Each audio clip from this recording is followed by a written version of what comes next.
We want every side to come together to attempt to take down the 100 side. Man, they got to We want understand, all the Wack. smoke.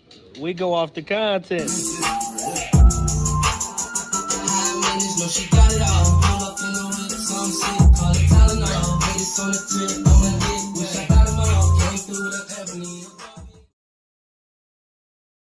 Three, two, one. Hey there, welcome back to the channel where we keep it real. No capping. I'm your host, bringing you nothing but straight fire and authenticity. Today, we're diving into 12 rooms that I got to promote. The 100 ENT showroom, hosted by Big Wack 100. The Beehive room. Love and R&B room, hosted by the queen of the 100 side, R&B. No room for the weak. No mercy room. Spin the block room. 100 ENT Jake Break Squad room. 100 ENT South room. Petty Betty and Toxic Tanya room. Dangerous Minds room, hosted by Beast. Good Burger, hosted by Pitbull. Sleepless in LA, and many more. If you want to get closer or you want to be a part of the show, go to Clubhouse, follow one of these rooms, or you look for a room titled with Wack 100. These particular videos all made possible by the one and only Wack 100. Get ready to vibe with me as we explore the hardest topics that need some real recognition in the streets. Let's jump right into it and show some love to this channel by hitting the like and or subscribe button.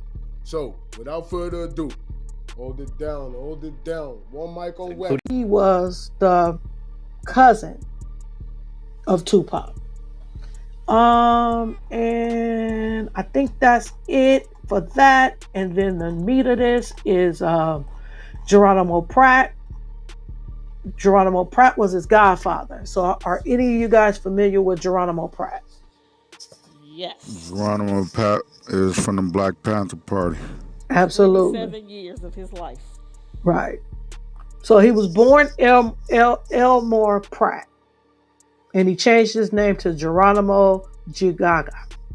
So he was born in Louisiana. And he went to Vietnam. He's a, as they call, decorated soldier in the army. He served 2.5 tours in Vietnam. Purple Heart. And he has a couple of other medals, right? The Panthers recruited him because of his military experience. He said before he went to the military, the elders in his community wanted him to teach. When he came back, they wanted him to teach the brothers about defending themselves and about, defense. But when he came back from the military, he decided to move to move to LA to go to UCLA. And when he went to LA, he met the people of the Black Panthers. I forgot their name just that quick. Can anybody P. help? Newton, Bobby Seale, Huey P. No, not them two. It was the brothers. They used to be a part of the... I forgot their name just that quick. I thought I had it down. But he joined because he met them, right?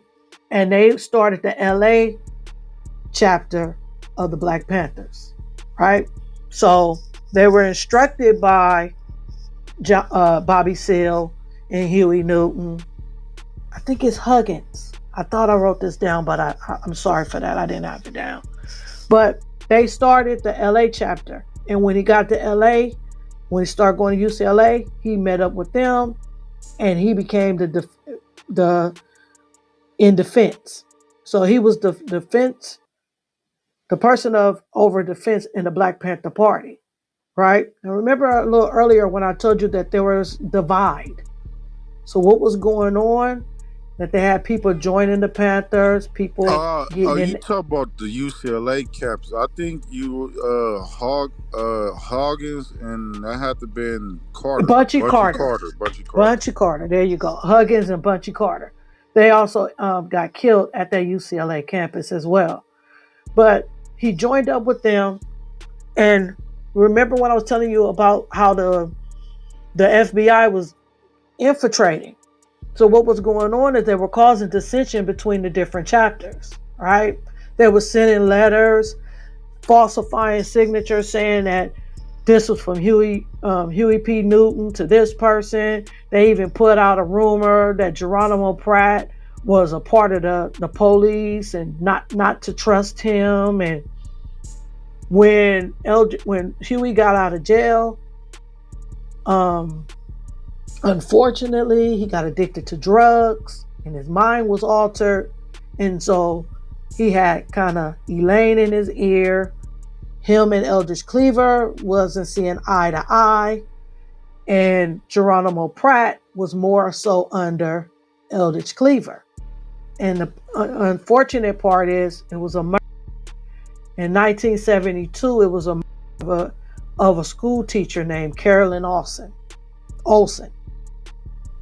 They called it the tennis court murder, right? Now, mind you, Geronimo Pratt, they didn't convict him of this until 2 years later, right? All the charges, like before, like Tasha mentioned, a lot of times they threw charges on these guys and they never stuck. Well, they found one to stick. And so he went to court to fight this charge. Now, his main thing was, I wasn't in LA at that time. I was doing Panther business in the Bay.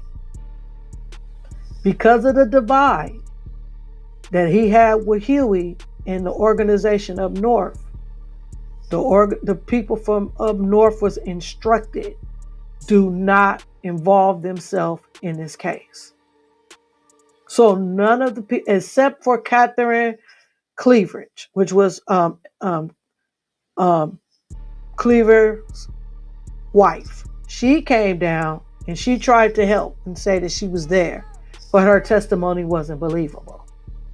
Do anybody know who Geronimo Pratt attorney was at that time? JC. Take a while. JC. Yeah, Johnny Cochran. Johnny Cochran was his attorney at that time.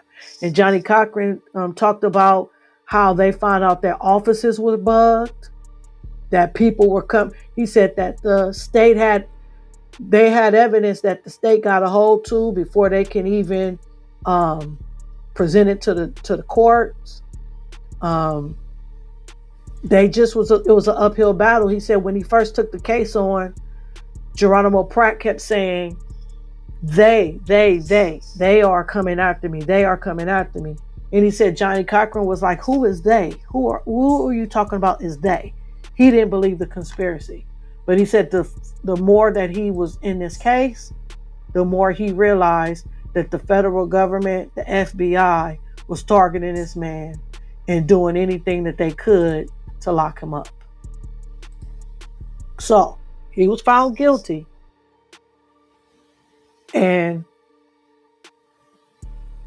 they never stopped fighting. They have the Innocence Program and all of those type of things. They constantly kept fighting, saying that it was no way that he did this. There was no way that Geronimo Pratt was involved in these murders. He spent 27 years in prison, 2 of them in solitary confinement. And he was finally freed in 1997. What happened was, it was a guy named Julius Butler, black guy. He lied on the stand and said he was not an informant and he did not work for the LAPD. When they came back and looked at Geronimo's case, they realized he lied. He was an informant for the police and he did work for the police. His significance in the case was he told the jury that Geronimo Pratt confessed to him about these murders. They had to bring him back to court 20 years later, and he finally admitted that Geronimo never told him that he was an informant for the LAPD and the FBI. And also they proved that the government was hiding evidence that proved that Geronimo Pratt was 400 miles away. With that being said, 27 years later, he was freed. And the last couple of years of his life, he lived in Tanzania. And so he of a heart attack in Tanzania. And this was Tupac's godfather, Geronimo Pratt. So what y'all thinking?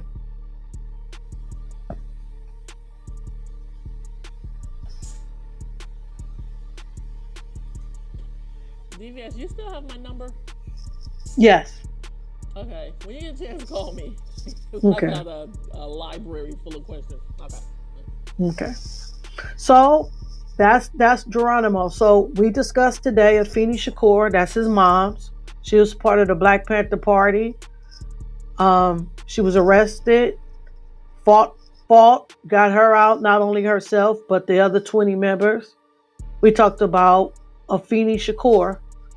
We talked about Asada Shakur. That was his godmother. Still on the run, suspected of 2 state troopers, right? We talked about his godfather, Geronimo Pratt. Black Panther, Army veteran, accused of killing a lady, found out 27 years later that he wasn't there and he wasn't involved. We talked about Tupac's stepfather, Mutulu Shakur. He was a part of the Black Panther and the Black Liberation Movement. He was also sentenced for 2 cops and a Brinks robbery. He served 30 years in jail, 37 years in jail. He was finally freed. We talked about Afeni's husband, Lumumba. That really was the backbone to all of the family members joining the Panther Party. He was kind of the head. Because once he joined the Panther Party, he had his brothers involved, his wife, which is Afeni, and his brother Mutulu. Right? We also talked a little bit about Mopreme, his stepbrother, that was a part of the rap groups that his brother formed. We talked about his sister that's still maintaining the foundation that Tupac have today. And then a little bit briefly before we leave out, we all know about Tupac. We all have talked about him. Just a little brief history about him. When he first started rapping, when he moved to the Bay Area, right? So he was into ballet in Baltimore because he was in the School of the Arts. When his mom couldn't maintain anymore, they moved to the Bay Area in '88 to Marin County. That's when he started diving more into his rapping. He connected with it's a lady named Leah Steinberg. I've met her before too. She became his manager because she was running a poetry spot. And Tupac and a few young men would come to her poetry spot. And she thought he was, she loved their talent, and she tried to push them on so she can get them signed. He was in a group with anybody familiar with the rapper Ray Love from the Bay Area? Yes, it's kind of an older rapper, but Tupac, Ray Love, and there was another guy. He was a DJ that was a part of a group. Tupac stood out. He was the standout guy in the group. So what they did is Layla, because she knew people in the industry, she contacted the person that owned the label that Digital Underground was on. And she said, look, I got these guys. You really need to hear them. Well, the person that stood out to him was Tupac. So he told Tupac, go to the studio. Shock G is in there. Go to him and rap to Shock G. If Shock G likes you, then we'll keep you. So he went to the studio, interrupted Shock G's session, spit a verse for him. Shock G said, yeah, you cool. We'll let you stick around. So for the first part of his career, he was a roadie. He was carrying bags, doing whatever they needed him to do. And finally, Tupac started getting a little antsy. And he was like, look, man, y'all keeping me around here. Y'all not doing nothing. I'm not rap. I'm not nothing. So that's the first song that they put him on was Digital Underground, same song. That was the first song that Digital Underground put out with him on it. And that sparked his career. And then we all, know the rest about him with Interscope and Death Row and all of those things.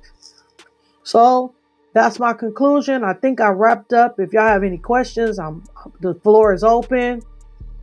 But that's the Tupac Shakur family tree. Oh, this shit finna go crazy. This shit finna go crazy, boy. Yo, Hey, yo, Wack, when you say, yo, hey, do you Wack, slap